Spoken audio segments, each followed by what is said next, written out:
And you can see on our screen, we have a really super special guest today, Todd Martin, who's the chief executive here at the International Tennis Hall of Fame. But before Todd was a chief executive, he once was a very good junior tennis player from a town in the Midwest. He was a top college player in the country. He rose in the professional ranks all the way to number 4 in the world, reaching the finals of both the Australian Open and the US Open. He was the United States Davis Cup champion. He represented our country in the Olympics, and he had a really storied career. And after retirement, he also coached a bit. He coached players that included Marty Fish and especially Novak Djokovic, who everyone is most familiar with. So let's start and welcome Todd. Hi, Bill. Hi, everybody. So terrific to have you here, Todd. I heard you say once, and I trust that your parents were, I presume your parents were loving and caring and all that, but I heard you say specifically that your mom and dad were great tennis parents. What did you mean by that? In some ways, I meant that they weren't tennis parents. And I think that I actually spent this past weekend in Florida with my mom. My father passed 25 years ago, but my mother has a master's in physical and health education, and my father was a corporate general counsel. And, you know, very much academic focused. They wanted, they're both athletic as well, but they wanted their children, my sister and me, to be well-rounded, a girl and boy. And we both developed passions, and yet my parents, probably the best thing they ever did was not allow me to have all of the passion that I wanted. They were constantly holding me back, similar to a parent not letting a child have candy all the time. Like it was, tennis was my candy, but they wouldn't let me have it all the time. So those, I think that aspiration and focus on raising a boy as opposed to a tennis player was the most important thing they could have done for me.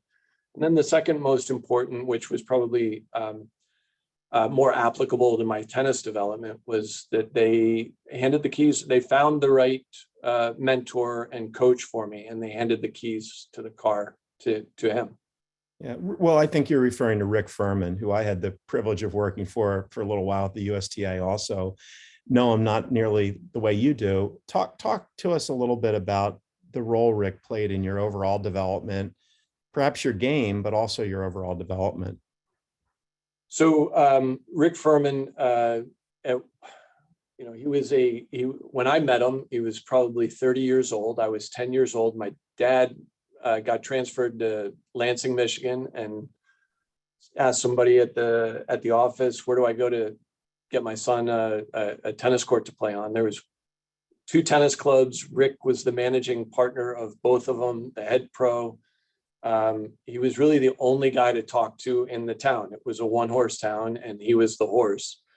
You know, and as luck would have it, 1, I developed a great relationship with him, but 2, you know, this was a gentleman, a young gentleman who had just left the classroom, was a school teacher, and followed his passion of tennis and wanting to use tennis as a vehicle to educate children, and also enrich adults' lives as well. But in the long run, Rick went from, you know, sort of a managing partner of a relatively podunk tennis club in the middle of Michigan to being the chief operating officer and executive director of the USTA. So, you know, not only did we stumble upon a really good tennis coach and educator, but I stumbled upon a life mentor, business mentor, and my future oldest son's godfather as well. Oh. So yeah, he's to this day, he's a vital part of my life, and is a, you know, just, he's a wise man. He always, I think, you know, I spoke of my parents' willingness to hand the keys to the car over to Rick. Rick did a masterful job of understanding what values that my parents wanted instilled in me, And because of his role in my life, was able to instill those or reinforce those at the tennis court, and in some ways in a more aggressive in a more aggressive way. He didn't have to be as careful. I was not going to rebel against my tennis coach. I would have rebelled against my parents had they been too emphatic about being, the child that they wanted me to be. So that synergy, that partnership between parents and coach, both ways. I mean, they all understood their role, and they all also understood how integrated it was. And it was, I couldn't ask for better. Yeah, I know how much you love Rick. And it is interesting because you grew up in an area that would not be considered a hotbed for international tennis, but perhaps the greatest fortune, among the greatest fortunes of your life, were the way you were developed as a as a young man. And I want for you to talk about your pathway from juniors. I recall you're telling me that you didn't even make the main draw of Kalamazoo, your first year 16s, but I want to clarify you were a very, very good junior. Back then it was a 128 draw. You didn't play the main draw of the Orange Bowl. A lot of the students at the ICL are super high achievers. And I wanted to stress that because you ended up at 4 in the world. You ended up doing some spectacular things throughout your career, but you weren't always among the best players in the world. I very much was not always. It took me a long time to get there, or so it seemed. I was number 129 in my first year of 16s. I was the first alternate. Fortunately, I was only an hour and a half away from home, so it wasn't, it was no great investment to get there. But junior tennis was just so much different 35 years ago, and my journey was one of, slow and steady wins the race. I was probably 6'4" at 15 years old and probably weighed 135 pounds, or so it seemed. And I took a lot of knocks, but it was, and if my parents and my coach weren't aligned and weren't good educators and weren't aware that being the best 14 and under or 16 and under tennis player, even in my neighborhood, really was that important. The objectives that I set early in my life, or dream that I had early in my life, was to play at an elite world-class level. I think the fact that they had that perspective, they were constantly focused on the long term, which allowed me a better, I was still an adolescent. I still was demoralized by not getting into Kalamazoo my first year of 16s. I thought it was the end of the world. But sorry to bring that up then. No. But 3 days later, I no longer felt it was the end of the world because I was playing stickball with my buddies next door, or shooting baskets, or going and finding a game down the street. But I will speak about Michigan. Michigan in the 1990s was probably better represented in the top 100 on the men's and women's tours than just about any other state. Maybe California nipped us, or maybe Florida nipped us. We were, and the reason was because it was a community-based development system, which I really, I feel sorry for our audience today, that they're not able to stay in their own neck of the woods and have games. We had a crop in the Detroit area. We had a crop in the Kalamazoo and Grand Rapids area, which was in Western Michigan. And I was right in the center. I was probably one of 15 kids within 2 or 3 years of my age who played pretty high level Division I tennis.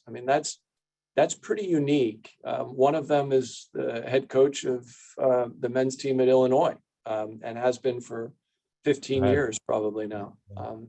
So it was a really special community. It was herd development. Let's get all of these kids together and let's move forward together. And we had Pied Pipers. We each of these cities had great educators and developers of the sport, and they fed off of each other. They competed with each other like no tomorrow. But we all grew up to really respect them and each other, and it was it was not utopia, but it was as close as I've seen it in junior tennis. Yeah. Well, you chose to go to Northwestern. You stopped taking knocks there, or so it seemed. Your sophomore year, 51 wins against 3 losses. Your decision to go to Northwestern, your decision to leave school after 2 years and start playing pro ball. So until I went to college, during the school year, I practiced 3 days a week, unless I was competing in a weekend tournament or traveling to play something a little bit more regional or national. And then in the summer, I played all day, every day. I was just a court rat and sort of made up for lost time. But having that developmental plan, I was not recruited by the Stanfords, the UCLAs, the Georges of the world. I sent a letter to everybody, every coach in the NCAA, basically the same letter. And I got responses that were anywhere from no response to a polite response, thanks but no thanks, to an offer to we don't have any scholarships available, but you're welcome to try to walk on. So that did not appeal to me. I wanted to be. I believe then, I believe now, that in the college, well, at any stage of development, you need to compete. That's where you really learn how to play the game. That's really it's a competition, it's a fight. And unless you're fighting, if you're always just hitting balls, if you're always just sparring with your friends or your teammates, you're not really doing what you're going to be asking yourself to do. So it was really important to me to find a school where I could play high enough in the lineup right away to where even though I wasn't one of the best, I would be competing against the best from the other teams. So my 2 last options were Michigan, the University of Michigan, or Northwestern. And Northwestern was a better fit academically, culturally, the team, the coach. But one of the factors with the teams was I looked at the Michigan team and I thought if I was in good shape, I could make it to 3rd in my freshman year.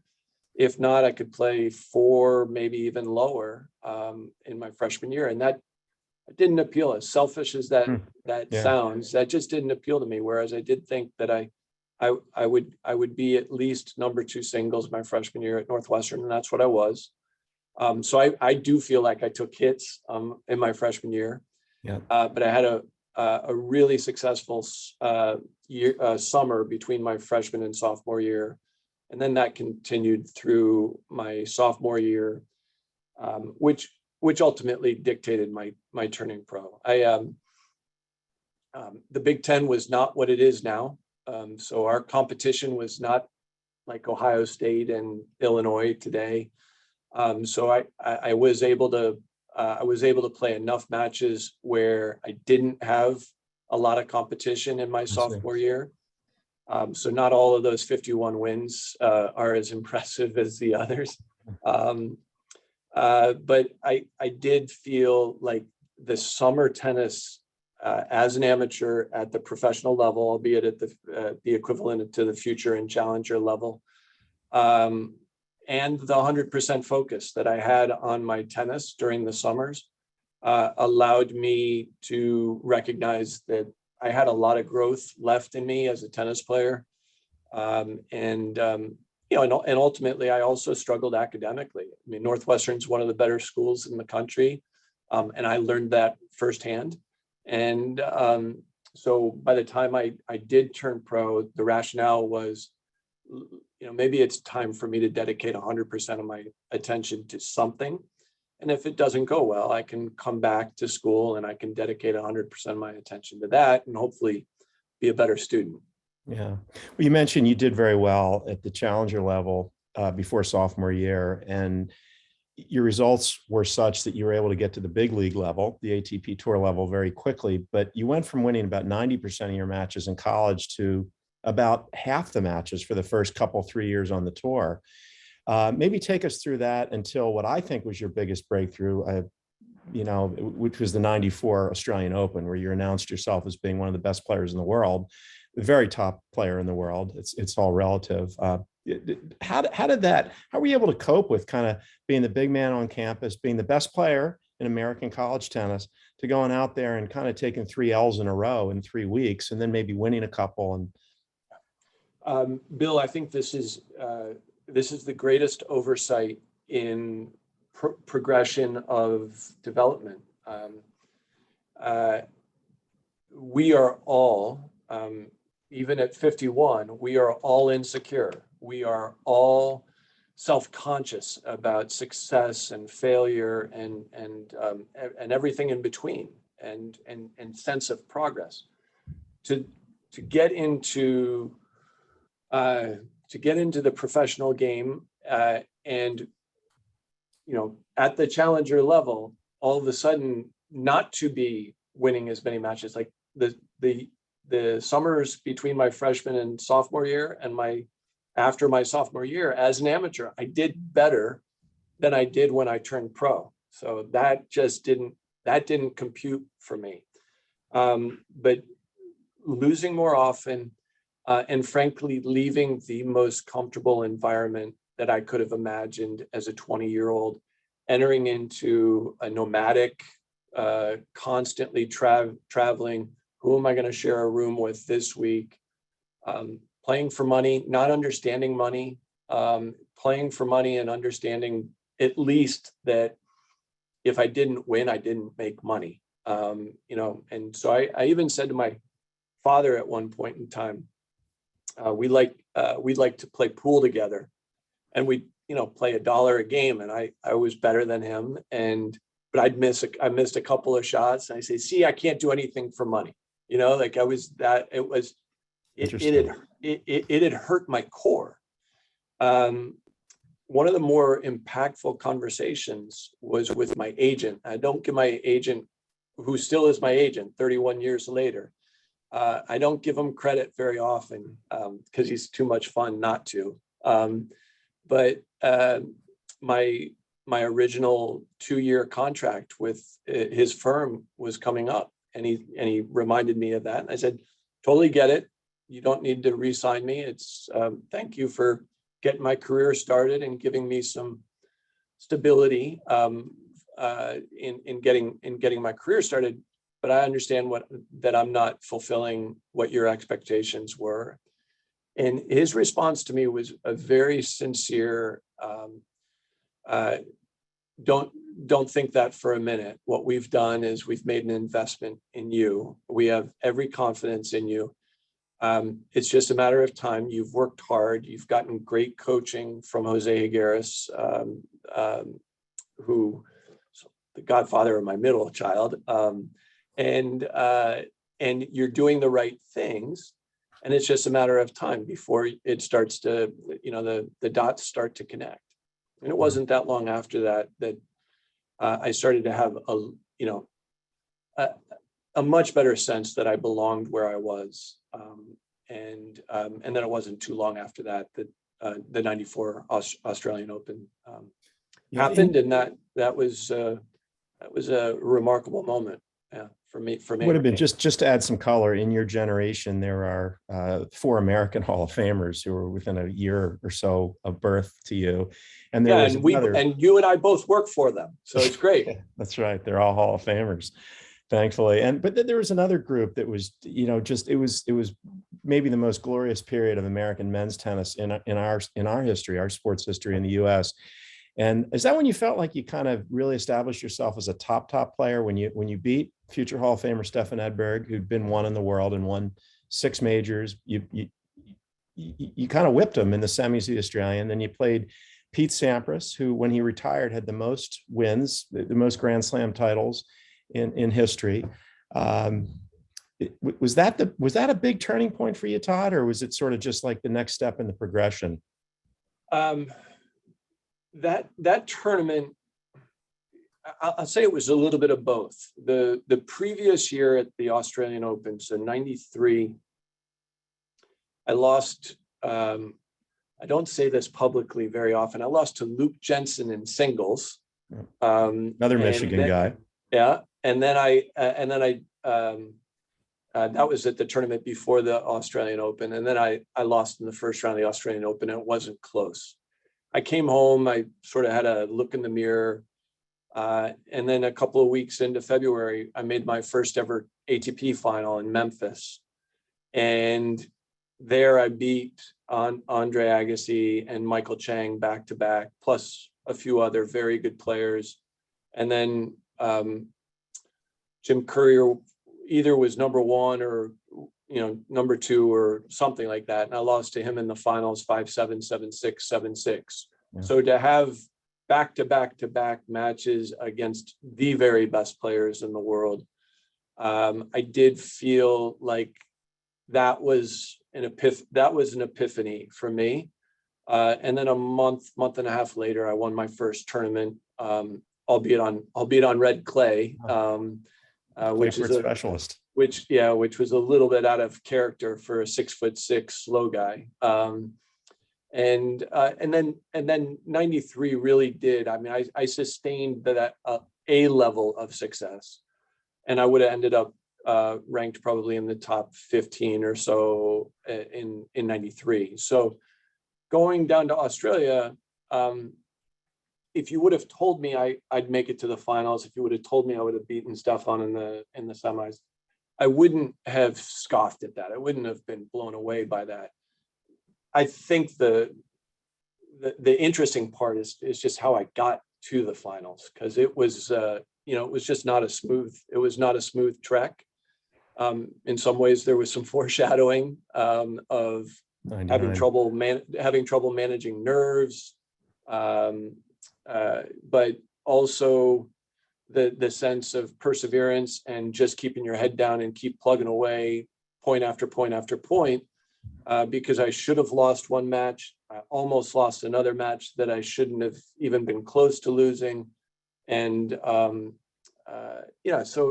it was definitely, there was still real evidence of being an immature competitor, but at the same time, mature enough to block all the ebbs and flows of the match out of my mind and keep getting after it. Yeah, you touched on managing nerves, and I want to. Your career continued to be at the highest level. 1996 Wimbledon, and when you have the great privilege of walking onto the center court, there's a poem, a placard with words from a poem, and I thought that even though the match didn't end the way you wanted it to end, you distinguished yourself forever by the way you comported yourself. And it must have been the most extraordinary and excruciating of situations. In our sports world's championship, the trophy says the single-handed champion of the world. And it was there in your grasp in some ways, because Sampras, he won 7 of them. He 7 of them, or 6, I think Sampras won 7 of them in 8 years. Yeah. And that was the year he didn't win. And that title was up for grabs. So take it away, Todd, because this audience in particular will learn so much from that really tough experience. Normally when we go through it, our mom or dad is watching and it's on a Saturday afternoon at the park. You did it with the whole wide world watching. So Bill, I don't ever get emotional about talking about this experience. But the fact that you reference Kipling's poem, If, that's what's most important. I mean, so for those of you who don't know, the last thing you see as a tennis player before walking onto on the center court at Wimbledon is a stanza from Rudyard Kipling's poem "If," and it goes, "If you can meet triumph and disaster and treat those two imposters just the same." I know that by heart because of I was introduced to the poem by my best man in college, and I have given that poem to my eldest son because it is that important. Like, tennis is great. Tennis is so much fun. Having a fight, doing it for, as entertainment, making a living from it, so much fun. But we have such a greater purpose in our lives that, and I do look at that poem and say, geez, that's like, here you are so fired up to go and just do battle. And somebody is just slapping you across the face and say, if that's what you think you're doing, you don't get it. You just don't get it. Bill did not give you the context for Sorry. how heartbreaking that match was. So I played against another Michigander, or said the right way, another Michiganian, and in Mal Washington, who was a great player, a year ahead of me. He was one of the guys that I would have played behind at University of Michigan had I gone. I was, Mal got to be ranked, I think 11 was his highest ranking. I can say it to his face. I'll say it now. I was a better tennis player than he was, but I wasn't better than him on the day. We traded the first 4 sets, 1 on, 1 off, 1 on, 1 off, got postponed. I can't remember if it was due to darkness or rain. I had struggled for those first 4 sets. I was a basket case from a nerve standpoint, and I just couldn't keep my wits about me for longer than a period of time, than a short period of time. Fortunately, I got to a 5th set. Fortunately, we got postponed until the next day. I had a good couple of chats with Rick, my coach. Reviewed some strategy changes, but also, he just sort of got my head in the right place. I went out the next morning to play just 1 set, total sprint to the finish, and I went up 5-1, and it wasn't that close. I mean, it was an absolute pummeling. I played as well as I could have played. It was perfect those first 6 games. There was something, in 2 consecutive points, I missed an easy forehand serving for the match at 5. I think it was at 5-1, and then I double faulted, and I went from the world was my oyster, and I had all my ducks in a row. I mean, everything was right. I stopped drinking water at the changeover. And the reason I stopped drinking water at the changeover was exactly what Bill just said. At the time, we only drank out of like Dixie cups. And so I knew the cameras were on me. There are no commercial breaks over in England. And I couldn't keep the water in the cup. I was shaking so badly. It was, unfortunately, I didn't put myself out of my misery quickly enough, stayed out there for a few more games. So I actually did win another game or 2. I thought that took a lot of guts from 5-1 to 5-all. And then you had to kind of, figure out how to reset again. I thought that showed a lot of courage, Todd. Well, that's what Kipling said, right? I mean, like, if I had won 6-1 in the 5th set, I would have gone to the net and said to my dear friend Mal, I would have said, what an amazing tournament you've played. I hope this means you're gonna, gives you confidence to keep going.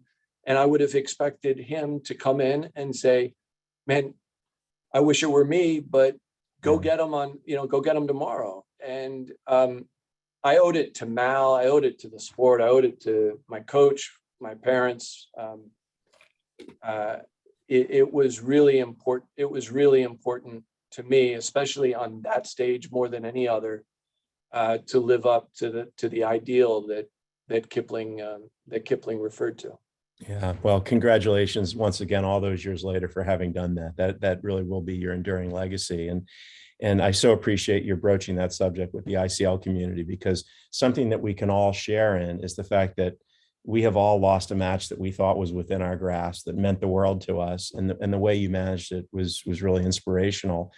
I want to flick ahead right now to another situation that very few of us ever will get to go through, which is your experiences at the U.S. Open, where this Michiganian, you said, sort of became like a transplanted New Quick Yorker. learner.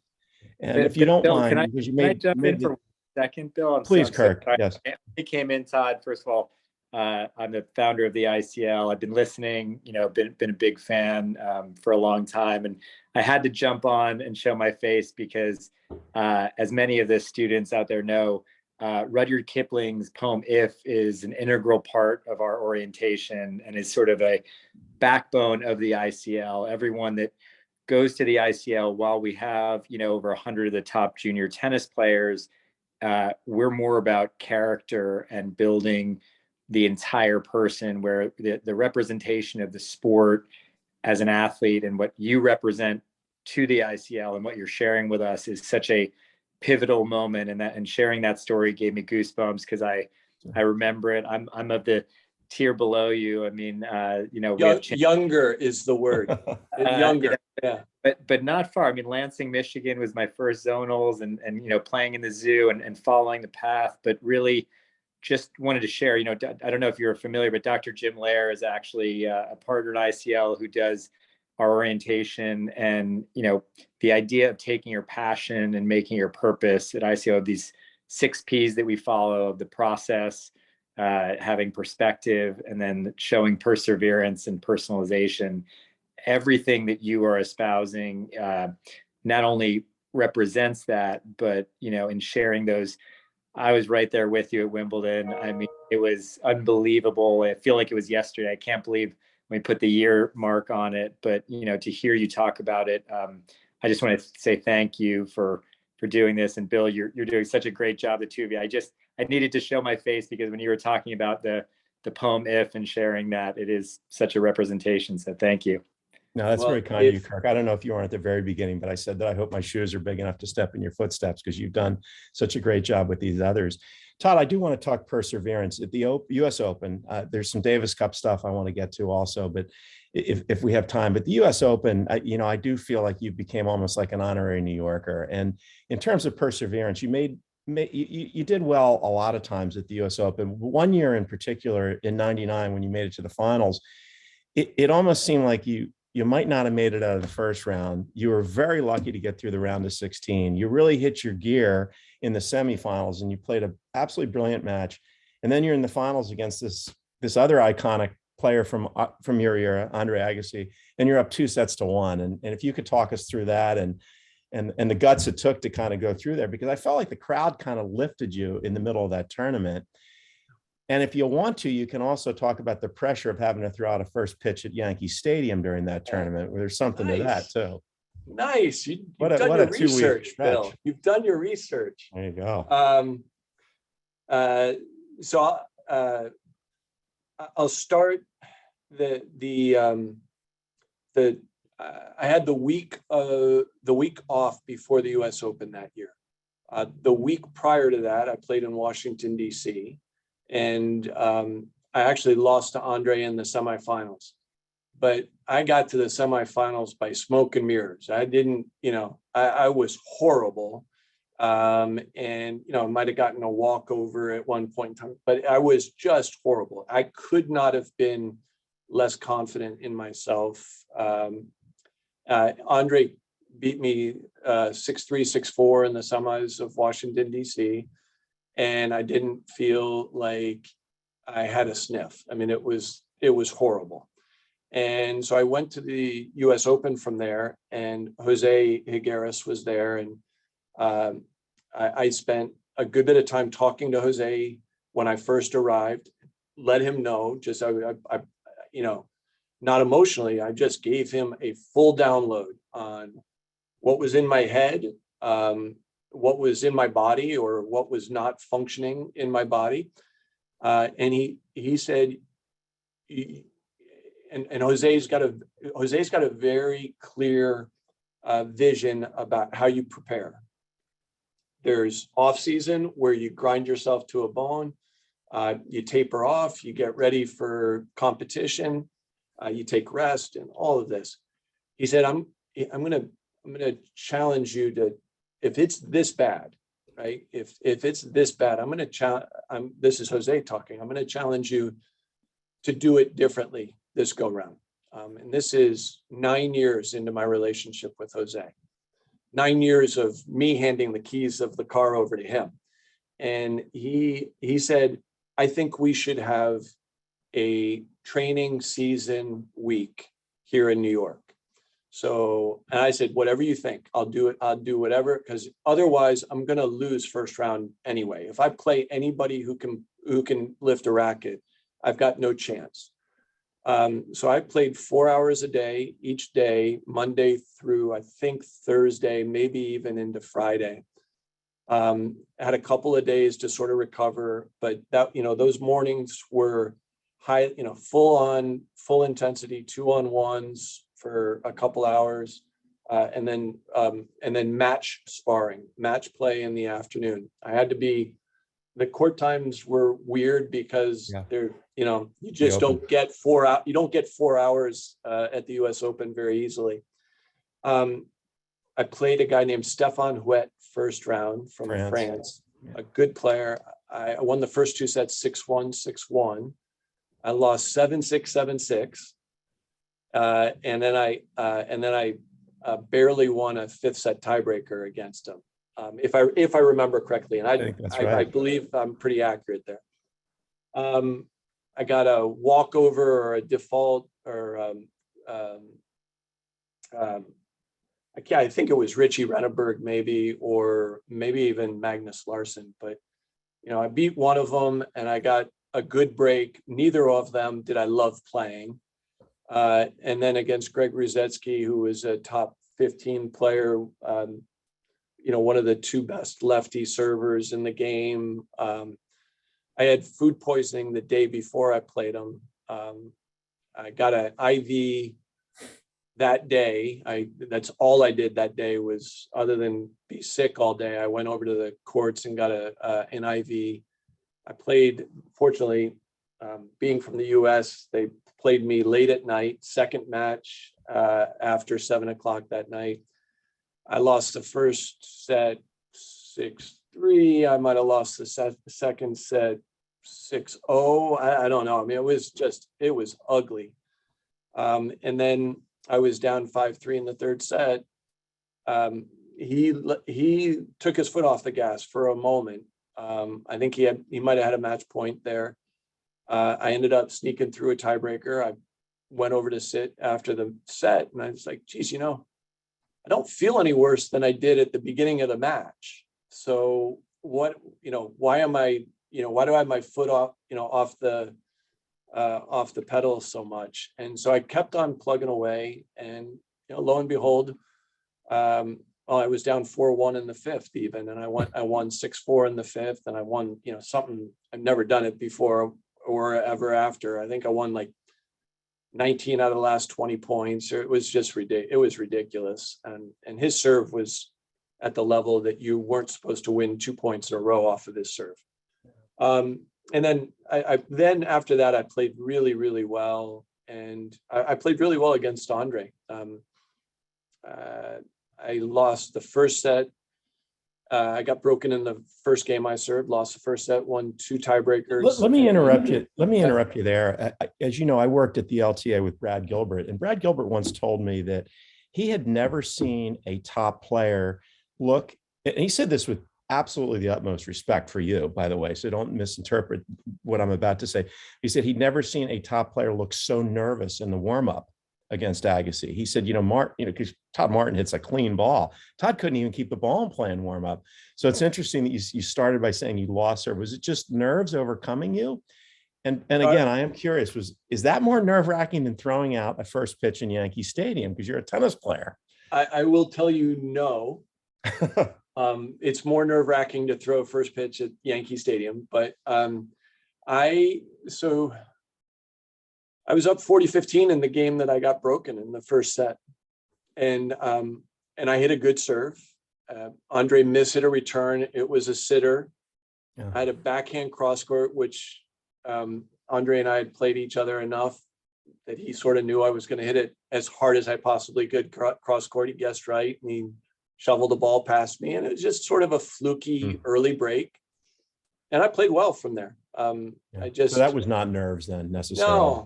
No. In fact, when I lost to Sampras in '94 in the finals, I was a mess, and I was so utterly unprepared to be able to compete with Pete that walking out on the court, I was really pleased when I walked out to play Andre in the finals of the Open.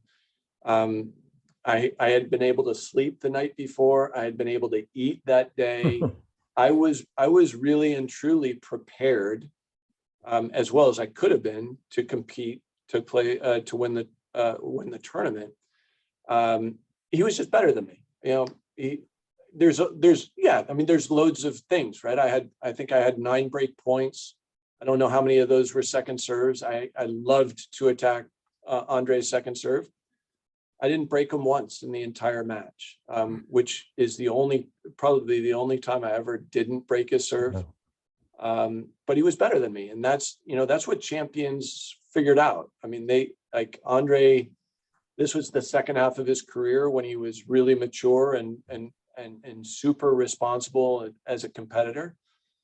But he doesn't get the credit for being a great competitor like he should. And he, in spite of being disappointed about losing the second and third sets and looking across the net and saying, I haven't had any inroads for 3 sets except for the fluky break in the first set. He had every reason to say, it's not my day, and there wasn't an ounce of that in him. No, it was some match, and what a incredible memory to be in that incredible Arthur Ashe Stadium, 23,500 people going crazy for 2 Americans, and then at the trophy presentation to have your boyhood coach being there to kind of be part of the festivity, because at that point, as you said, he was running the USTA. So, can you talk a little Davis Cup, because I know being part of a team would have been very special to you. And, when I think of, you had a really good record in singles representing our country in Davis Cup, but my biggest memory of you is the '95 final, when you guys had to march into Moscow and play indoor red clay. But whatever you'd like to share with Davis Cup and how important team is to you. So I played 9 straight years of Davis Cup, 94 through 01. And for most of that time, I was probably the 5th, maybe, a decent amount of that time, I was the 4th best American. And I played singles way too much. And not because I wasn't a good singles player, not because I wasn't successful in Davis Cup, but I played singles too much because my comrades didn't want to play when they were asked. And that Pete and Andre, I love both of them for my own reasons, and I have a tremendous amount of respect for them. But they missed an opportunity, but by being the first 2 elite players to say being number 1 is more important than representing my country. Pete candidly did that more than Andre did.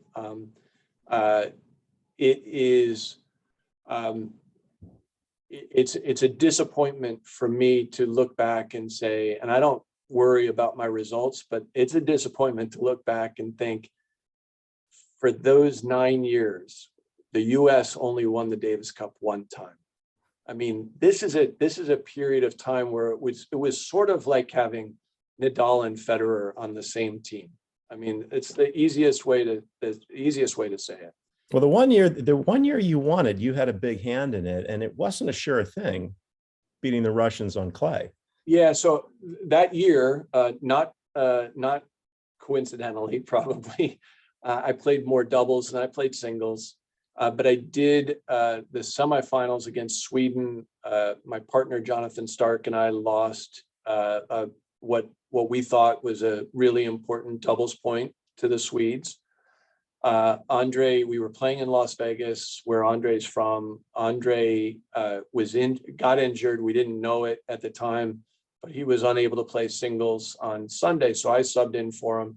I won that match. That was, frankly, 95 was not a great year for me independently. That was a great spark to say, let's get going. It was a really cool experience.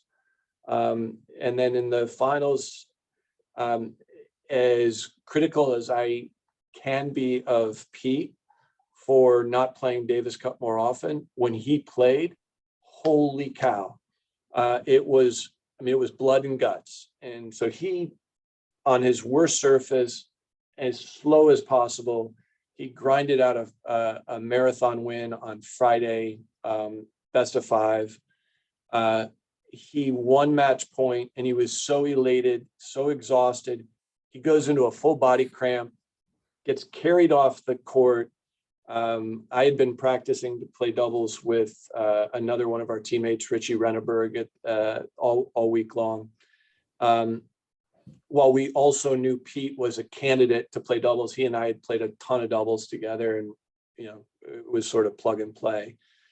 And but it was for sure that I was going to play with Richie when it was like that. Then I started panicking, like I'm going to have to play singles on slow red clay on Sunday because of Pete's health. Pete showed up the next morning and said, I want to play doubles.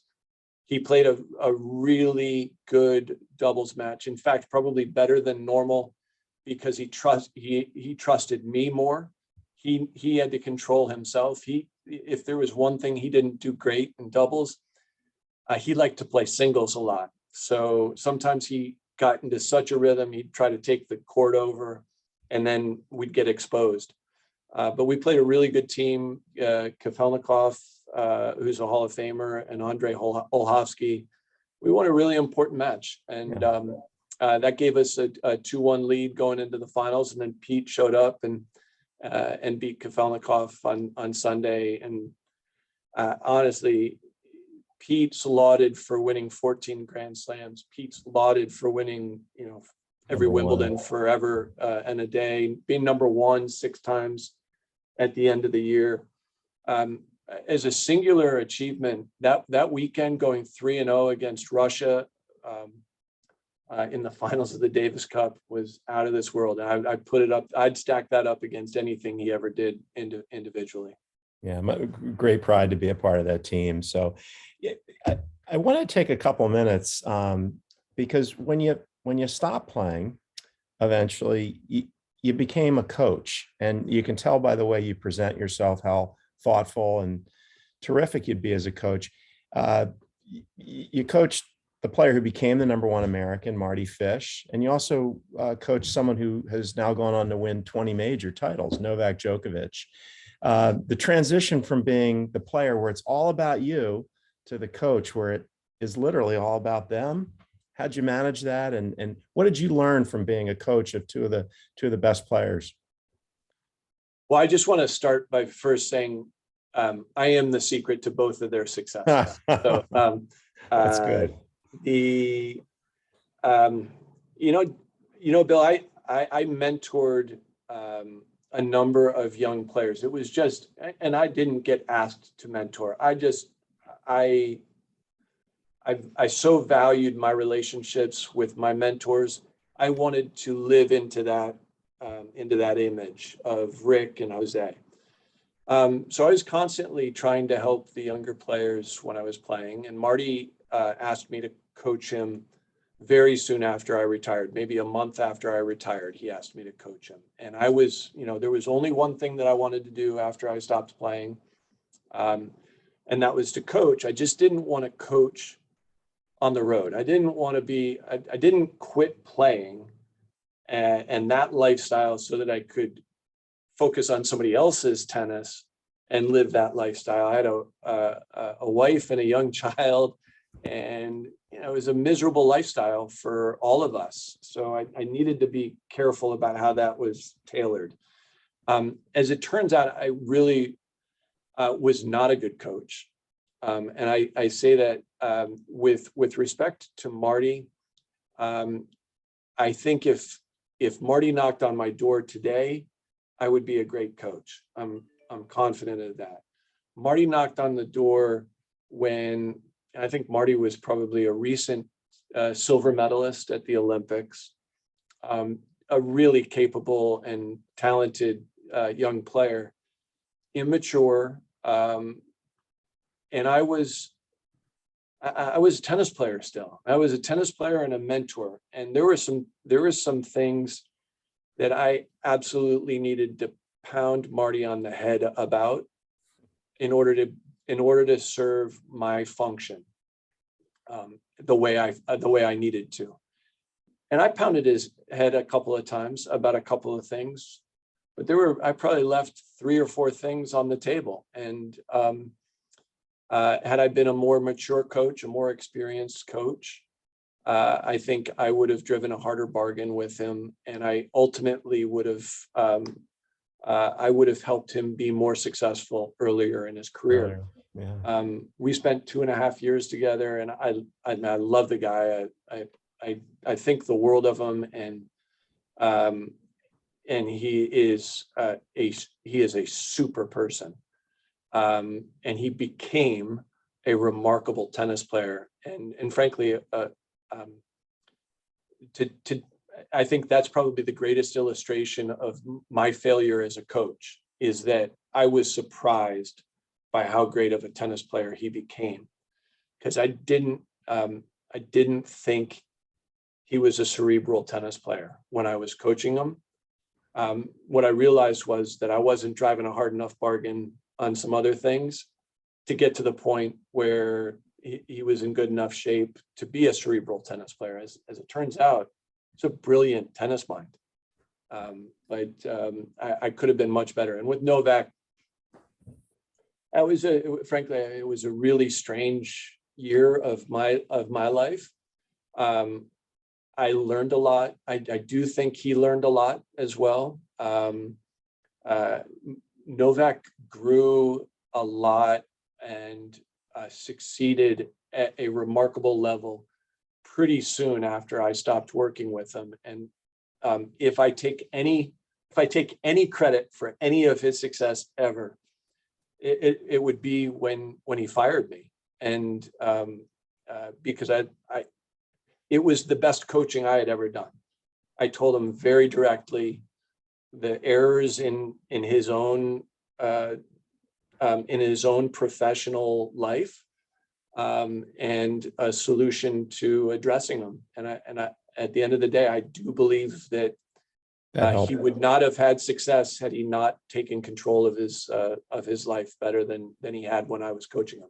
Yeah, well, it's you talk about a career. I mean, his is just incredible. Donka had a question, and I want to go back to it. One of the students wanted to know what you did to calm nerves, or what you did as a coach to help players calm nerves. And I also did want to ask you a little bit about the Hall of Fame, and we're running tight on time here. But if you want to just answer Donka's question first, Todd. Yeah.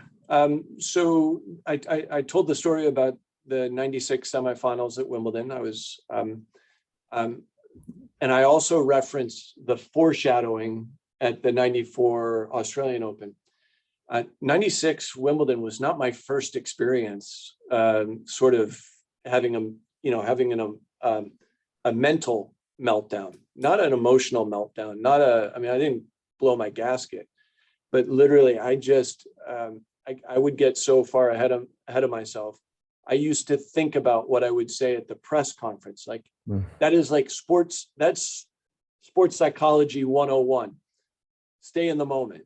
And it didn't seem like I could do it. But after, You could have used ICL, Todd. Our performance psychology class covers a lot of that. Yeah. Imagine having a class like that. yeah, I mean, it is 101. And so after that 96 Wimbledon loss, I sat down with Rick, my coach and mentor, and his relationship with the USTA was strong already, and he said, you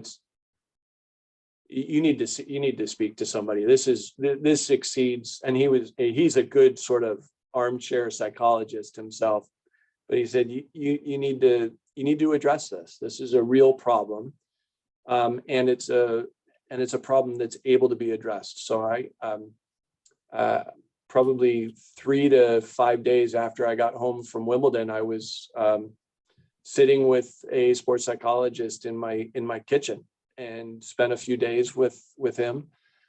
And the number one most important thing that he said to me might have been the first thing that he said to me when he sat down in my kitchen and we started talking about business. And he said, do not think of me as a psychologist. Think of me as an organizer of thought. And at the end of the day, you cannot eliminate thought, but you can organize it. And we went really deep. We went into my personal relationships with my family, into my personal relationships with my relationship with my coach, my traveling coach, Dean Goldfein, who's a dear friend and the godfather of my third child. We got so deep, and without spending, days and days and days and days, sort of over hashing the whole deal, that it got to a point where I realized, wow, you know what?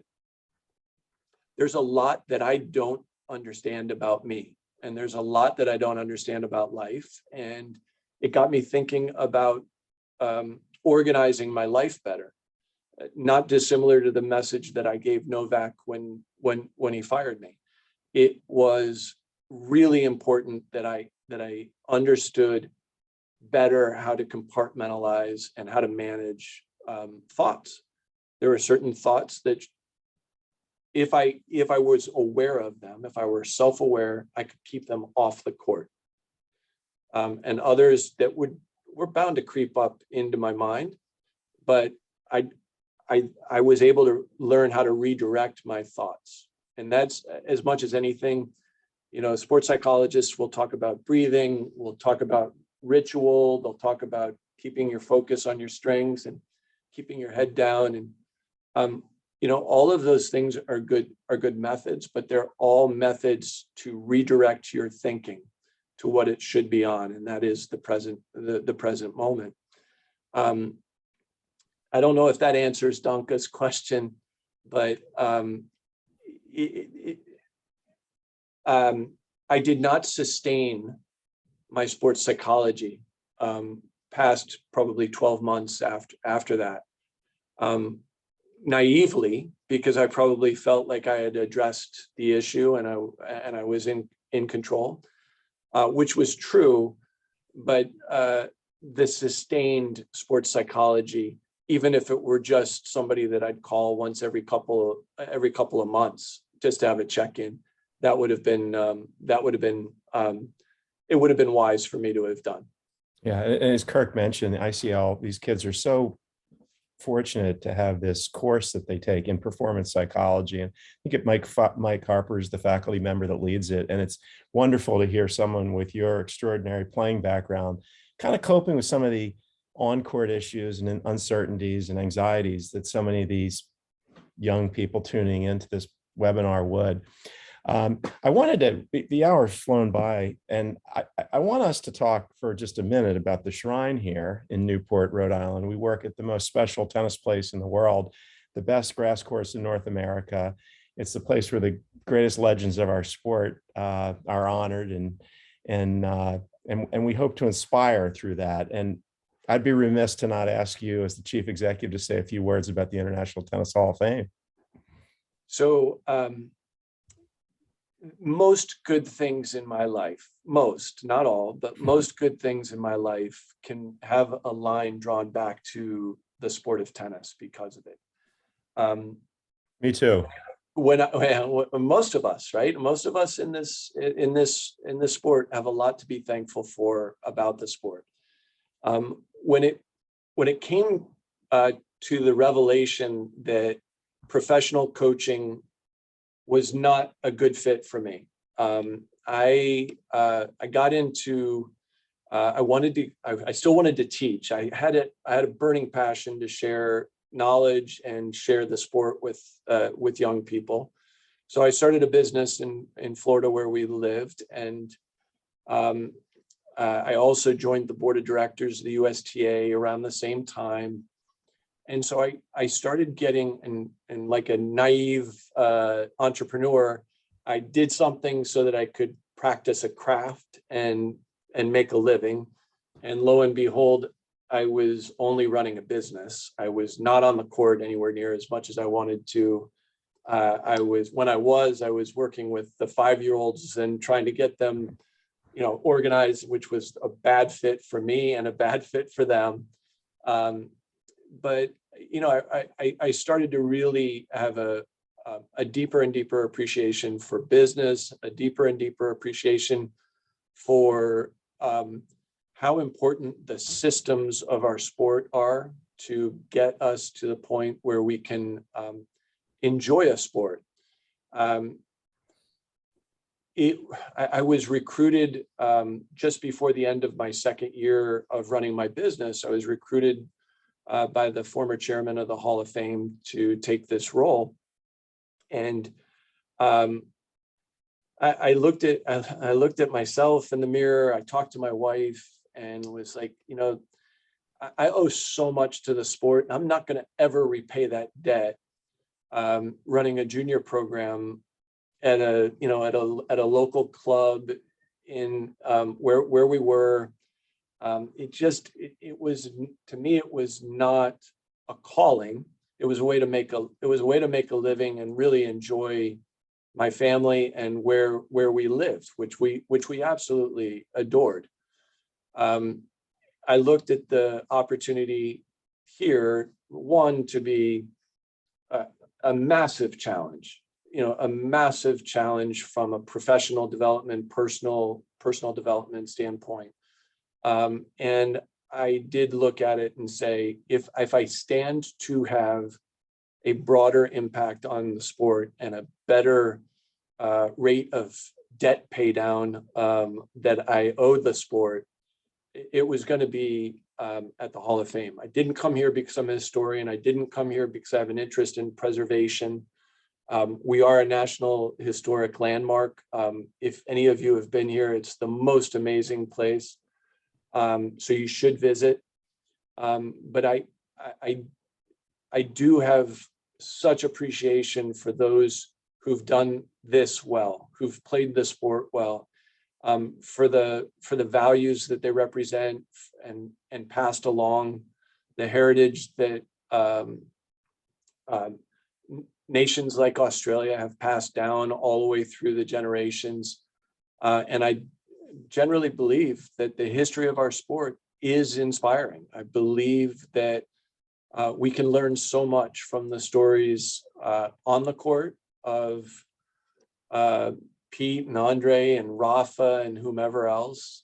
But also we can learn so much about what's been done off the court in philanthropy from that group, from civil rights and Arthur Ashe to the amazing courage that Martina Navratilova has shown, almost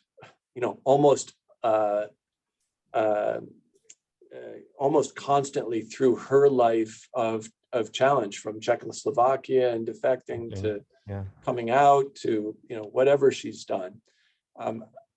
And that's what inspires me about this place. This is a really remarkable place to visit, but those that we represent, the values that we represent, to me is what the sport means to me. And I can only hope that it means that in others who are falling in love with it. Yeah, we're Can I put reminded of that.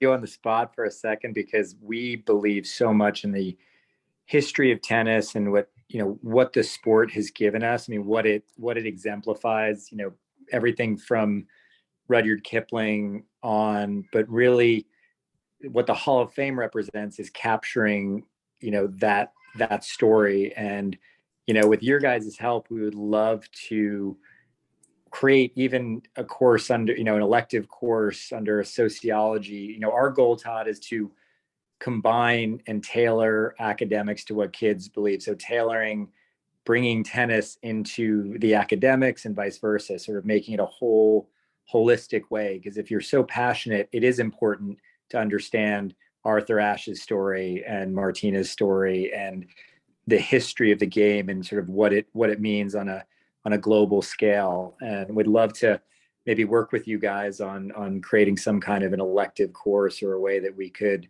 really capture the storytelling aspect and incorporate it. Kurt, I got to tell you, during the early part of the pandemic, my wife and I had a really good conversation. She's the board chair of a local school, and we were having a conversation, and she was talking all about how do we solve for online learning? How do we solve for this virtual world? And I told everybody earlier tonight, I was not a great student. If I was good at math, I loved math, right? If I was good at it, I loved it, but I didn't thrive. You put me on a tennis court, I was as good of a student as there was. So we actually came up with a concept to utilize the practical learning that can be done through the sport to supplement what's not being learned through the textbook or however you guys are learning these days now. I mean, it's you take somebody who is interested in basketball and you start talking about physics and using the sport of basketball as that practical application. To me, that I would have been a great student had we been talking about what I was interested in. I just didn't care about some of the stuff that we spent time learning about, and I feel badly for that because it was there were some missed opportunities for me. But we would love to, in answer to your plea, I think we would love to discuss how that's possible, because you guys have clearly made it into a successful endeavor for yourselves and for all these young people and their families. And that's what the Hall of Fame is here for, right? We're here to tell stories and inform. And it's so great what you said. I mean, our sort of position of engagement, right? And your wife was so spot on. I mean, I think at the end of the day, when you're engaged and you can apply it to something that you can see, it's not rocket science. It's really, how do you engage? How can you apply it? And then create mastery out of that. And that's part of the goal. And so I think that there is a lot of opportunity here, to sort of toot the horn of some of our players. I mean, we have kids all over the world right now playing ITFs. 3 of our students got to the semis of different age divisions of the Orange Bowl. So, I mean, we have, but all the way going down to, UTRs or kids that are just sort of getting a passion for the game and say, you know what, this pandemic has shown that I want to dedicate myself to getting better, because as you've talked about, Division I tennis, when you played, it's a different world out there. I mean, the Ivy League teams alone are, top and people are going pro, and you look at the results of, Cam Norrie and, the guys now, it's been cyclical, right? I mean, your generation, you had some that didn't go to college, some that did. And it's on a level of global competition in college that I've never seen before. Well, the sport's become, I mean, in our lifetime, the sport has become so much more global, and I think that, I think the reality that exists is everybody has a different path. There's just no one way to do this. And, Bill did spend an awful lot of time belittling how I played the game when I was young tonight. But Right. we do take a path. And I am especially sympathetic to those who have high aspirations, but hit those bumps along the way. And I think that we should always be encouraged, because no matter what, I mean, if you all got to know Bill Mountford better, boy, I mean, like, a remarkable career thanks to the sport of tennis, and the human development that has been part of his life. And I don't know Bill from 30 years ago. I know Bill for the last 15 or so years. And I think that's the beauty of it. This is about life. I mean, it's just more fun with a tennis racket in our hand. But it's about life. Yeah. Absolutely. I Todd, think we all agree. Jen was eager to ask a question. I think he's pulled up. Jen, can you? Hi, hello. I have Hi. sorry, I have a son who's at ICL, Joshua. So my question is something to do with what you had mentioned right at the beginning. When you started, you were talking about how the success and what you achieved really relates to your parents, and in some ways how they held you back. Now that really resonated with me, because Josh is in a tennis academy where, he started late. He started tennis. He was like a boy who was basically into every sport known to modern man. And then he sort of, like, around 8th grade, he decided tennis was his sport. So he kind of threw himself, and he knows he has a lot of catching up to do in terms of his ranking and having to do a lot of tournaments. But he's in a tennis, sort of this high performance tennis academy where they push because they want him to do well and they see his potential. And, they're very complimentary about his achievements and, the long-term development they want him to be. I want to know, I guess, as a parent, and I'm not a tennis player, I want to know, how do you as a parent support your child and know when to kind of step in to that relationship between him and his coach and say, okay, he just needs that mental break. Like, he needs to have a break, whether it's mental break or physical break. We just have to kind of make sure that the balance between putting that pressure on him and knowing that he needs that time away. Like, how do we kind of engage in that sort of dynamic of that relationship? It's a great question. And I'm glad that you asked it before the end of the webinar, because it's good for me to hear it as a father. It's good for me to hear that question. My wife and I have 2 boys that I've spoken of. We also have a daughter who's a young teenager. And out of the 3 children, she's the one who's dived deepest into a passion. She loves dance. She loves tap dance, hip hop, ballet, contemporary. She dances more than I know different types of dance. And there are times where I do feel like we have sold her soul to the dance gods. And that is that while we're in it, and we're not paying attention, and while she's happy and, and functional and healthy, it's hard to recognize. It is hard to recognize that she is overdoing it. It's just incumbent on parents to say, hold on a second. In tennis, I would actually say, do you think this is what Novak Djokovic is doing? And he's the best in the world. Is this the program that Novak Djokovic is? He on the court 4 hours a day, 6 days a week? Is he in the gym? Is that what he did when he was young? I would suggest no.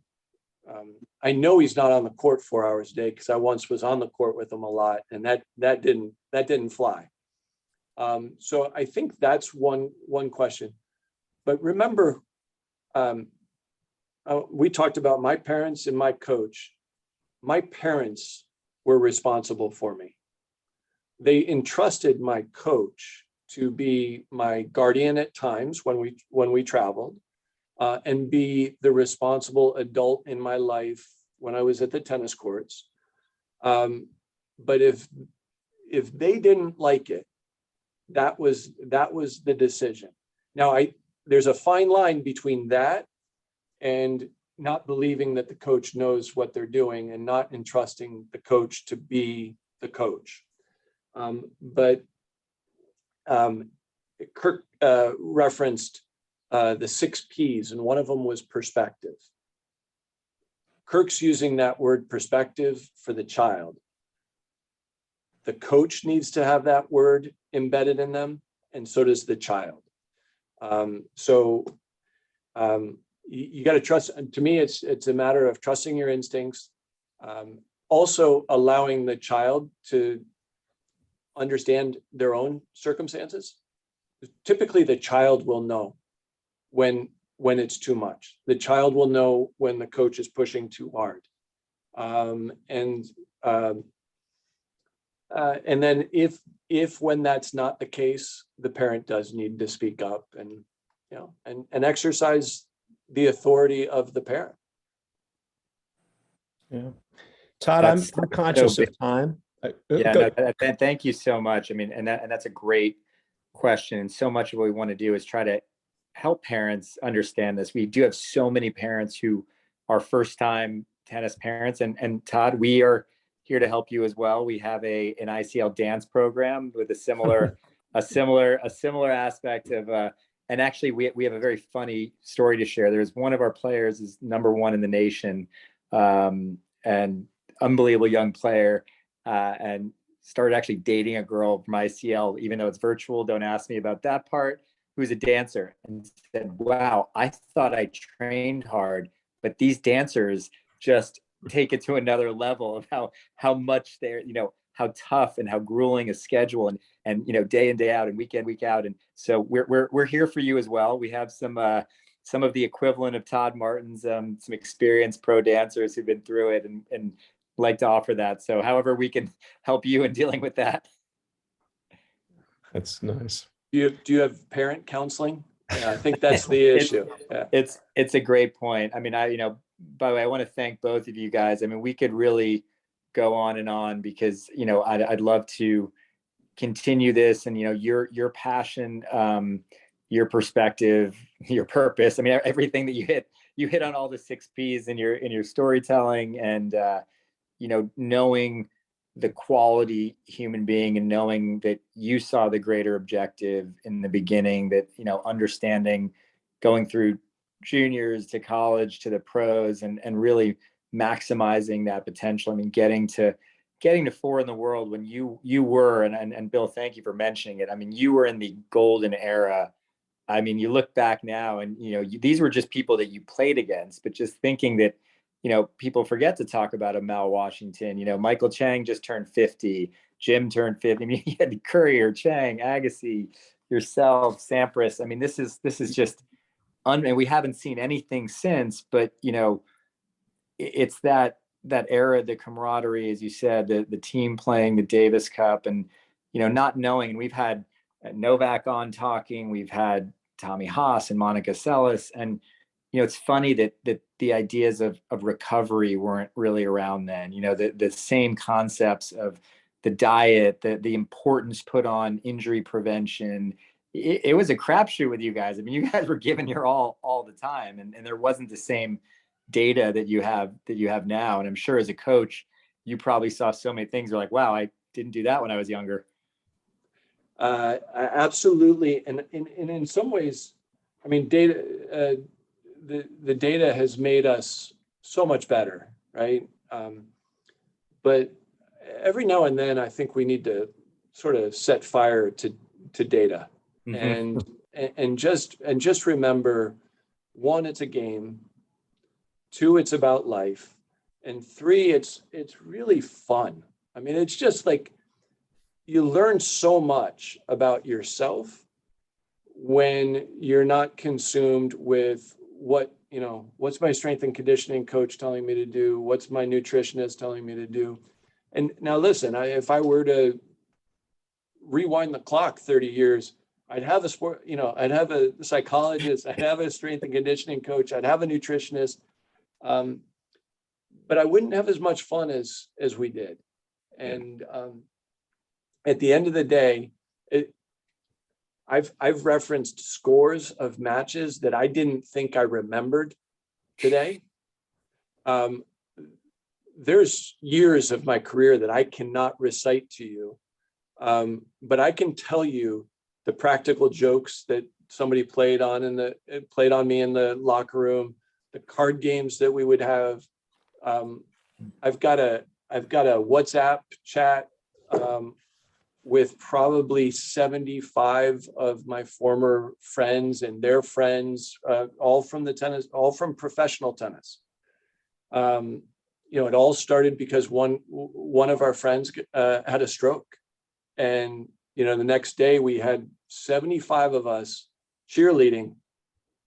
Our friend is fine now, and we're still chirping at each other all the time. And nobody's talking about, I remember in Indianapolis in '94, I beat you. And like, this is not at all about what it is. It's, no matter what. I mean, I was 34 when I retired. Wow. 34 years old. And I was one of the older guys at the time. Ideally, I had 50 years left of life to live. So I was going to live more off the court, live more out of the limelight, live more as a, in the real world than I ever did in Never Never Land. And I think that's reason to understand and appreciate all of it while you got it. So well said. Wow. Thank you so much, Bill and Todd. What an unbelievable conversation. Obviously could keep it going. I think we may have to have a live meetup at the Hall of Fame. I know that a lot of our students would love to get on the grass, meet you. This is something where, a bit of my background and when we started it, the passion for mixing education and tennis, because tennis gave me so much, but having champions like yourself share your journeys and it means so much to all the families here, and we really appreciate it. So thank you so much. Yeah, Kirk, just real quickly, from what Bill has shared with me and from what you've said tonight, I think it's a really important service that is being provided. I don't love the homeschool world that we live in, or the online learning world that we live in, but it's a fact.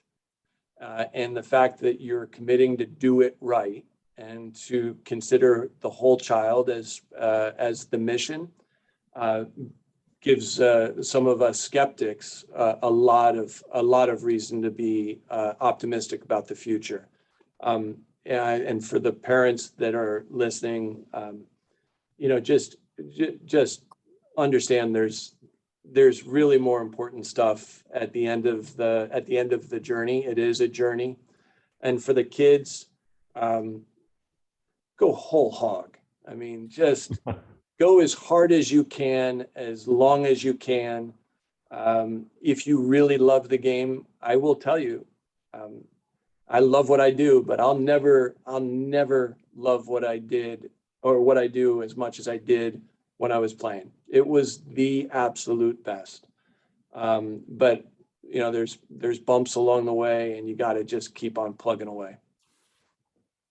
Well said. Thank you guys so much. And as you mentioned, Todd, the dirty word for us is homeschool. You think isolation. No, it's true. By the way, it's the big point is community, right? I mean, we want to build a community, because you did, and I was taking notes, but you did touch on certain things, and I will let you go, but you did make so many good points. One being that the experience today is very different. There's not, you know, when I grew up playing like zonals and Lansing, Michigan was amazing. You had a sense of camaraderie. And when I go to different nationals now, there's not the same meetups. You're not having the talks with Dr. Lair and Grapple, and you're not having the dinners together. It's sort of very dog eat dog world. Whereas, you know, the tennis of our generations was a lot of community based. And I was trying to tell parents and kids that, you know, the people you're playing against now, you'll play with them in college, but in life, they're lifelong friendships. You've been in the trenches together, your business together. I mean, just today walking out, I see Eric Tano, Tommy Haas, Clay, like these people that, you know, from my youth, and it's pretty unbelievable. So I really want to say that community is super important. So thanks for bringing that up. Hey, you're getting called, I think, Kurt. Yeah, I think you hear that. I think you hear that. So I think that's a good closing ceremony right there. But thank you guys so much, and thank you all for contending, and look forward to seeing you in person. Hopefully, Todd, if you make it out to Indian Wells, let us know. Look forward. Thanks a bunch, Kurt. Thanks, Phil. Thanks for the host. Thank Phil, you. thanks a You're doing a bunch. great job, Kirk. And Todd, you were brilliant as expected. Thanks so much. Thank you. Thanks to everybody. Bye-bye. Bye, guys.